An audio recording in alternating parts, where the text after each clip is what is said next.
In a world where physical intimacy is often celebrated as the pinnacle of human connection, have you ever paused to question whether it truly brings the fulfillment we seek? Imagine for a moment the perspective of a Stoic philosopher, a person dedicated to mastering their emotions and living in harmony with nature's rational order. To them, physical intimacy isn't just a natural urge, it's a potential distraction, a force that could steer them away from their pursuit of wisdom and virtue. What if the key to a stronger, more resilient life isn't found in yielding to these desires, but in mastering them? Consider this. In the hustle and bustle of modern life, where instant gratification is just a swipe away, what would it mean to deliberately choose a restraint? This isn't about denying ourselves pleasure, but about seeking something deeper, a life where clarity, purpose, and inner peace take precedence over fleeting moments of physical satisfaction. Today, we're going to explore the Stoic reasons for avoiding physical intimacy and how this seemingly counterintuitive practice can lead to a life of greater control and fulfillment. But before we dive deeper, let me ask you, are you ready to challenge the conventional wisdom that's been handed down to us? If so, take a moment to subscribe to this channel and hit that like button. Your journey towards mastering the art of Stoic living starts here. Stay with me, because the insights we're about to uncover might just change the way you approach not only physical intimacy, but life itself. 1. The Stoic perspective on desire. Imagine a bustling marketplace in ancient Rome. The air is thick with the scents of spices, the chatter of merchants, and the lure of countless temptations. Among the crowd walks a Stoic philosopher, a person trained to navigate the chaos without losing sight of their inner calm. To them, the market isn't just a place to buy goods. It's a constant test of their ability to maintain self-control. This scene, though distant in time, mirrors our modern world in many ways. Today, the temptations might look different, flickering screens and instant gratification, but the challenge remains the same. How do we master our desires instead of being mastered by them? For the Stoics, physical desire isn't merely a harmless indulgence. It's a powerful force that, if left unchecked, can dominate our thoughts and actions, steering us away from the pursuit of wisdom. Stoicism teaches that our ultimate goal should be to live in harmony with nature, guided by reason and virtue. Physical desires, while natural, are seen as distractions that can pull us away from this path. They cloud our judgment, leading us to make decisions based on fleeting pleasures rather than enduring values. Consider how often we let physical desires dictate our actions. Whether it's the allure of a new relationship or the urge to satisfy a craving, these impulses can quickly take control, leaving us vulnerable to making choices that don't align with our true principles. The Stoics believed that true freedom comes from controlling these desires, not from suppressing them entirely, but from mastering them. As Epictetus famously said, "Freedom is the only worthy goal in life. It is won by disregarding things that lie beyond our control." For a Stoic, this includes physical desires, which, while they may arise naturally, should never dictate our behavior. Now, think about your own life. How often do you find yourself swayed by desires that, in hindsight, didn't bring you closer to your goals? How might your life change if you could learn to recognize these desires for what they are, temporary distractions, and choose instead to focus on what truly matters? This ability to discern between fleeting impulses and lasting values is at the core of Stoic practice. As we move forward, we'll delve into a Stoic concept that's central to this idea of mastery: apatheia, or emotional tranquility.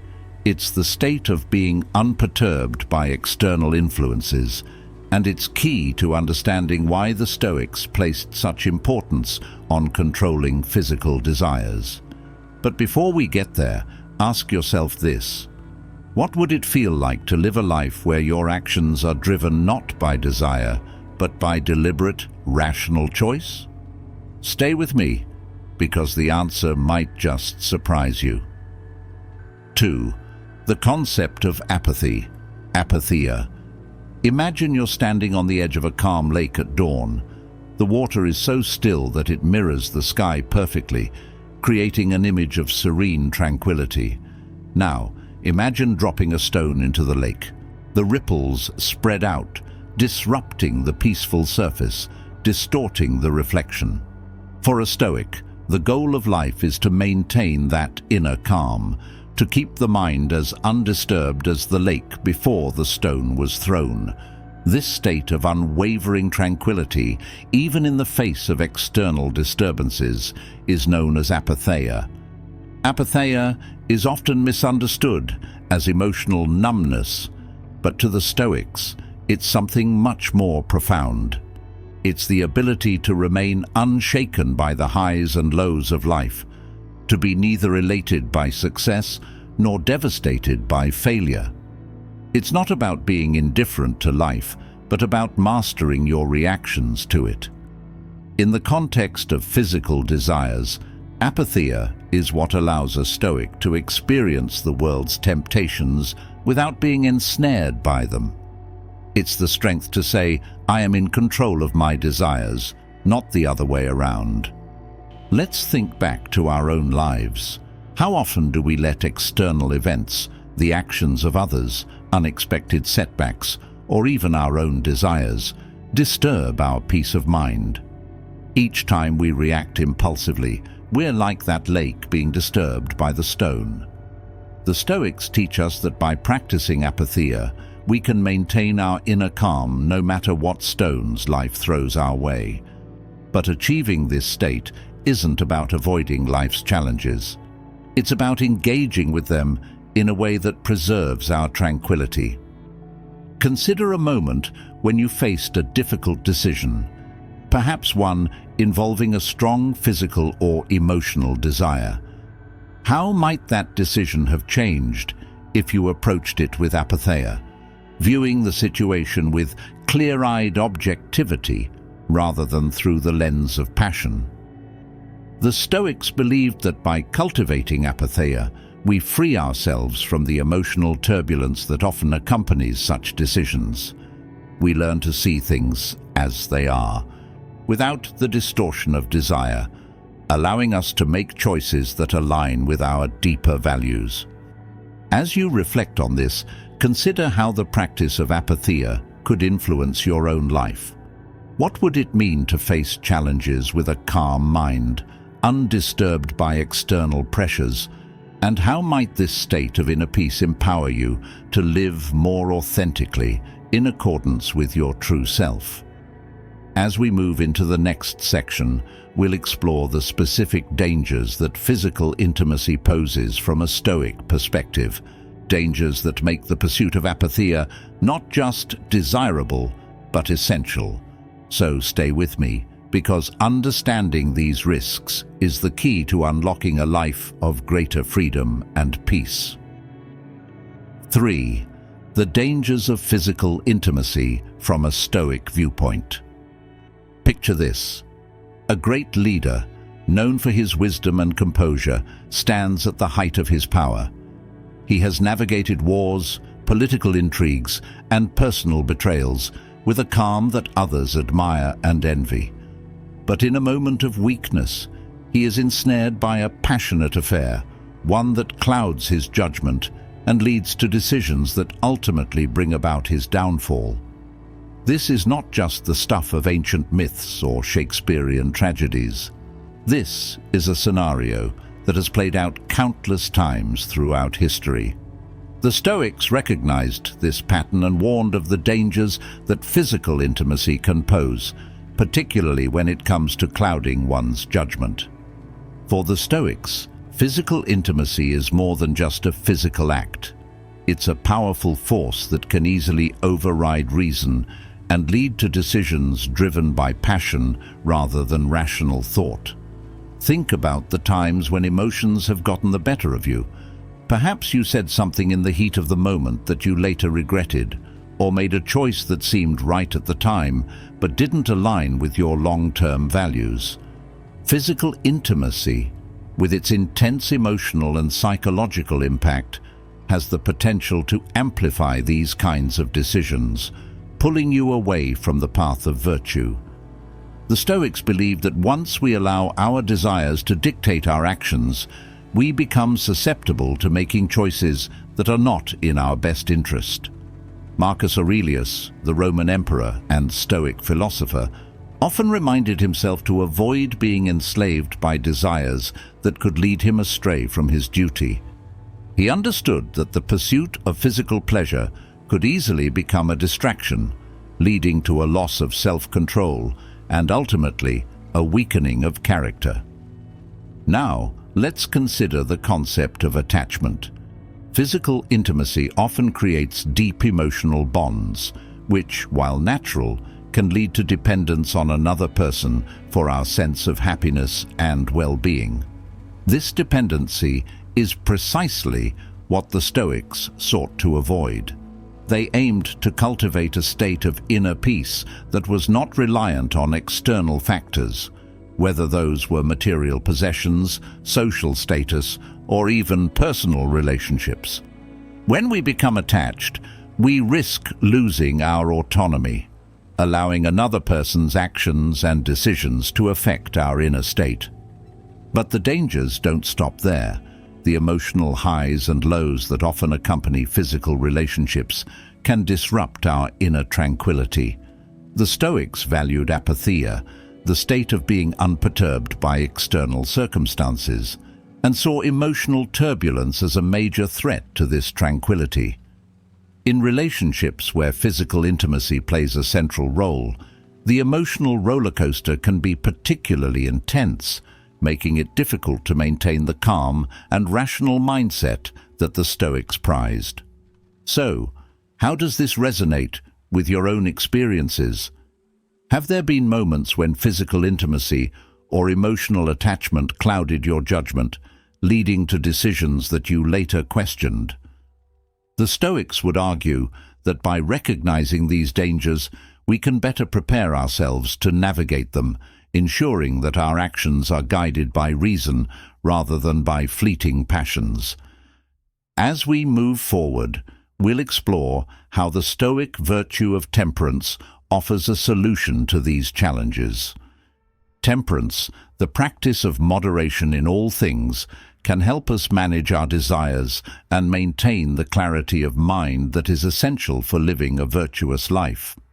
But temperance is more than just self-restraint. It's about finding balance and making choices that align with our higher values. Stay with me as we delve into how this ancient virtue can be applied to our modern lives, offering a path to greater freedom and fulfillment. 4. The Stoic virtue of temperance.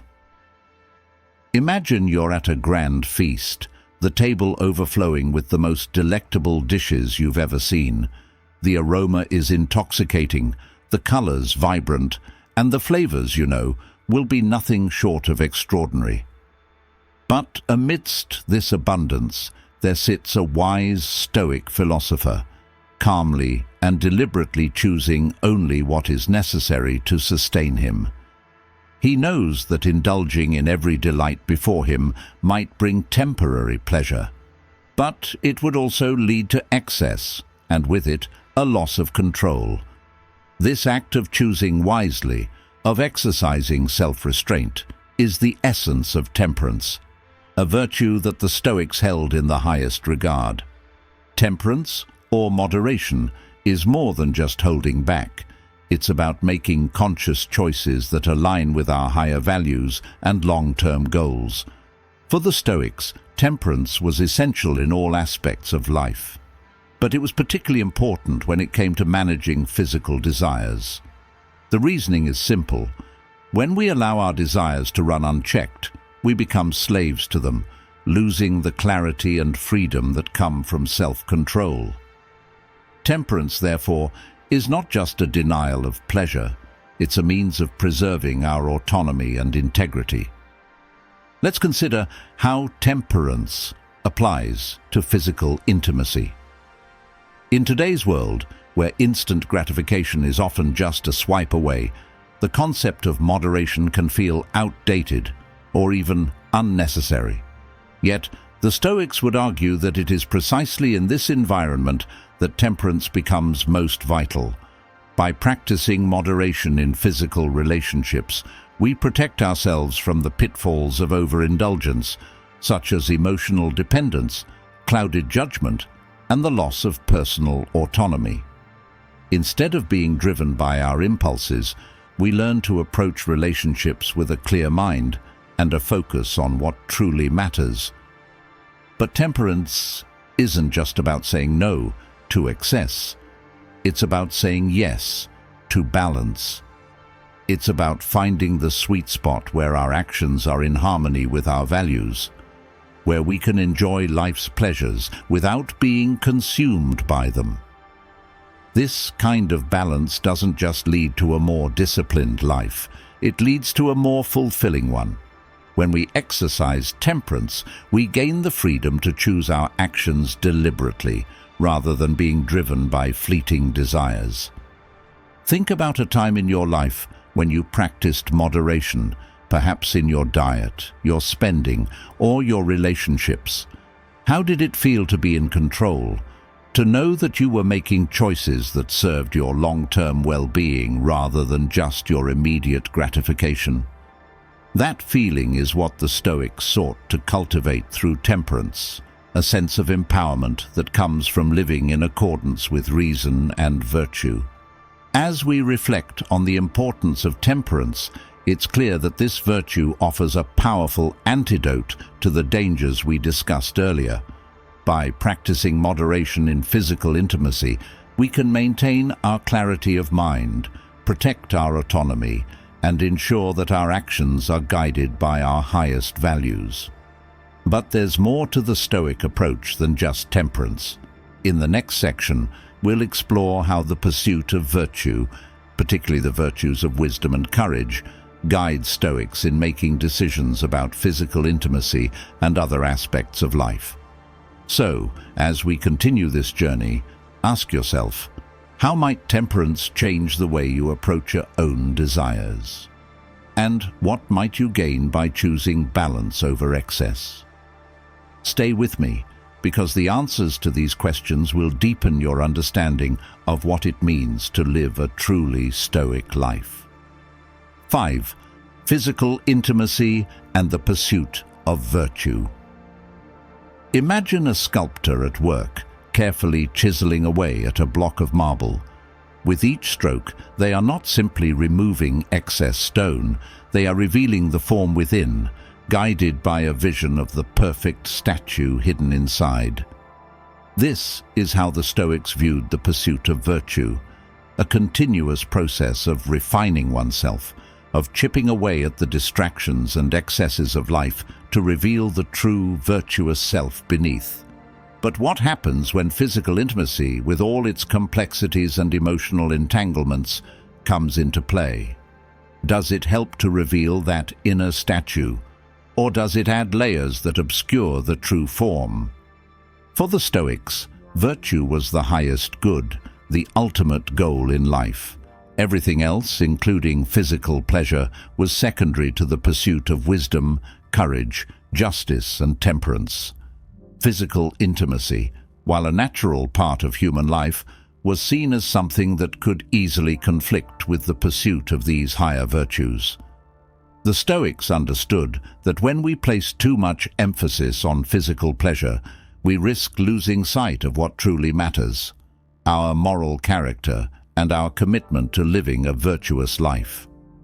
Consider the virtue of wisdom, which involves making decisions based on reason and knowledge rather than on impulse or desire. In the context of physical intimacy, wisdom requires us to ask ourselves whether our actions align with our long-term goals and values. Are we engaging in a relationship because it enhances our life and contributes to our growth as a person, or are we simply seeking temporary gratification? The Stoics believed that wisdom guided us to make choices that reflect our true priorities, even when those choices are difficult. Similarly, the virtue of courage comes into play when we face the emotional complexities that often accompany physical intimacy. Courage, in Stoic philosophy, is not just about facing external dangers, but also about confronting our own internal challenges. It takes courage to resist the pull of desire, to prioritize long-term well-being over immediate pleasure, and to remain true to our principles even when they are tested. In this sense, physical intimacy can be a battleground where our commitment to virtue is put to the test. Then there's the virtue of justice, which in a Stoic context means treating others with fairness and respect, recognizing our shared humanity. Physical intimacy, when pursued without consideration of justice, can lead to exploitation, manipulation, or a lack of respect for the other person's autonomy and well-being. The Stoics would argue that any relationship, particularly one involving physical intimacy, should be rooted in mutual respect and a shared commitment to virtuous living. Finally, temperance, which we discussed earlier, plays a crucial role in ensuring that physical intimacy does not become an obsession or a source of imbalance in our lives. By practicing temperance, we maintain control over our desires and ensure that they do not overshadow our pursuit of the higher virtues. As you reflect on these ideas, ask yourself, how do your relationships align with your pursuit of virtue? Are they helping you to become the best version of yourself? Or are they creating distractions and conflicts that pull you away from your true path? The Stoics believed that by focusing on virtue, we could navigate even the most challenging aspects of life, including physical intimacy, with wisdom and integrity. In our next section, we'll explore how Stoic philosophy views relationships more broadly and why the Stoics placed such value on Platonic bonds over physical ones. We'll see how these ideas can help us cultivate relationships that are not only fulfilling, but also conducive to our personal growth and well-being. So stay with me as we continue to uncover the timeless wisdom of the Stoics and its relevance to our modern lives. 6. The role of relationships in Stoic philosophy. Imagine a time in ancient Athens where philosophers would gather in the agora, discussing the nature of life, virtue, and the ideal society. Among them were the Stoics, who believed that true happiness was found not in wealth or power, but in living a life of virtue. But what about relationships? How did these thinkers, who valued rationality and self-control, view the connections we form with others? The answer is both surprising and profoundly relevant to how we navigate our relationships today. The Stoics placed immense value on relationships, but not in the way that modern society often does. To them, relationships weren't just about companionship or emotional support.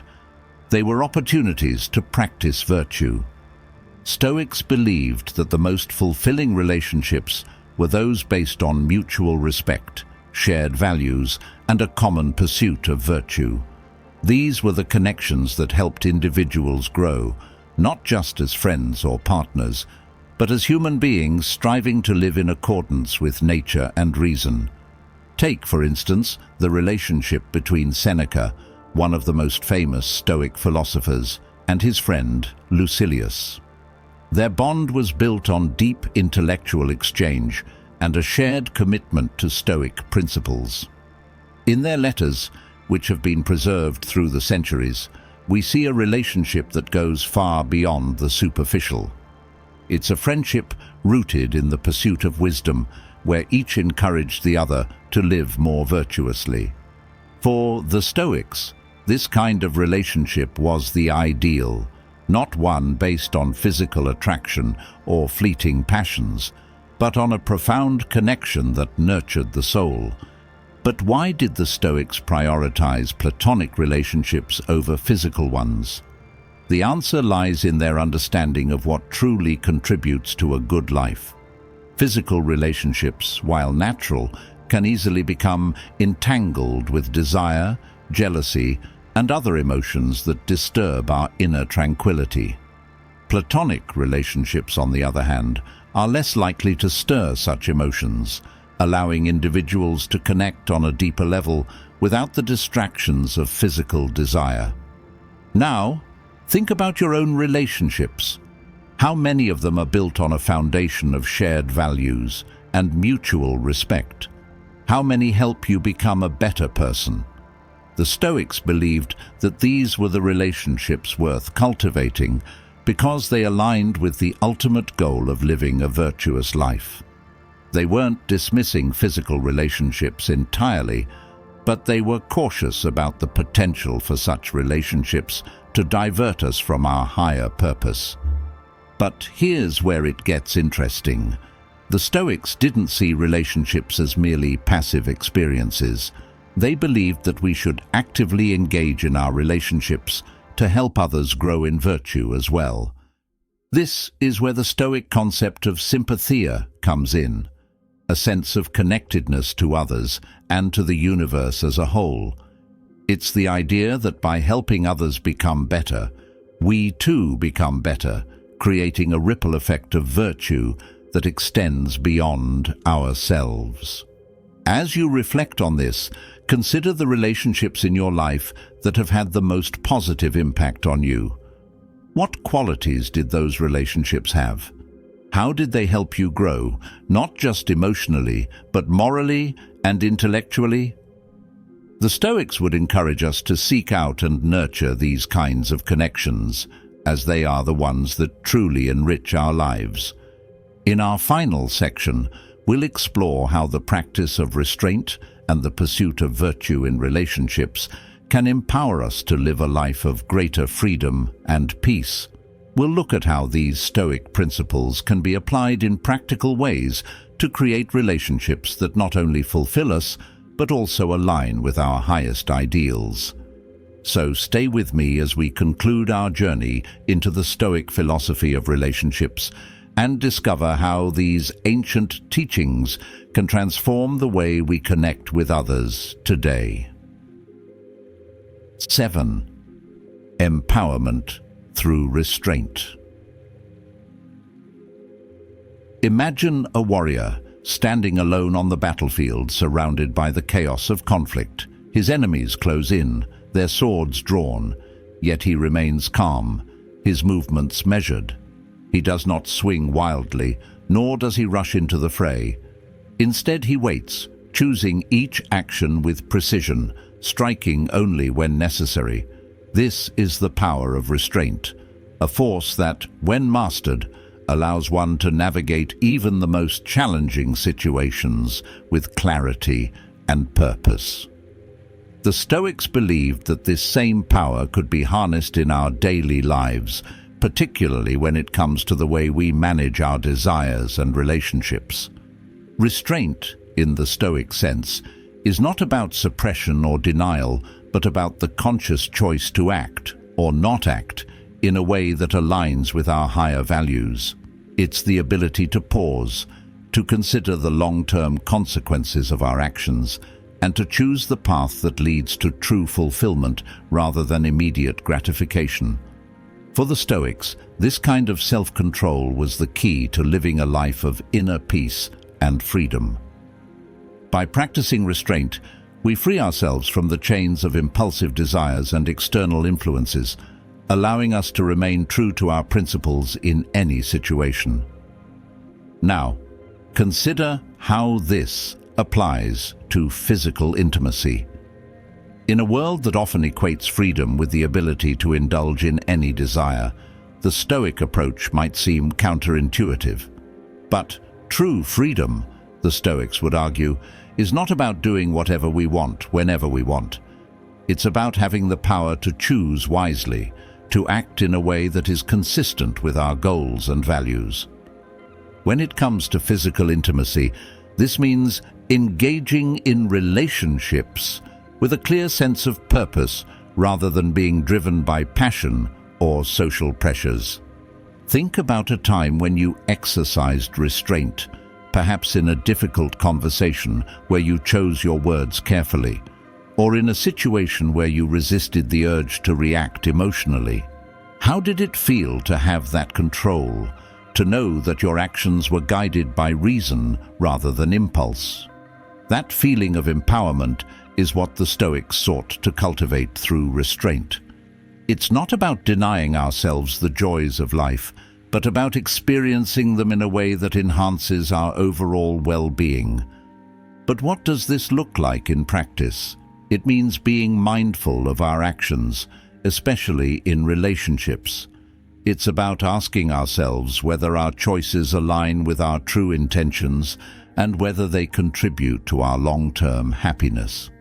For example, instead of rushing into a physical relationship, a Stoic might take the time to build a strong foundation of mutual respect and shared values, ensuring that the relationship enhances their life rather than complicates it.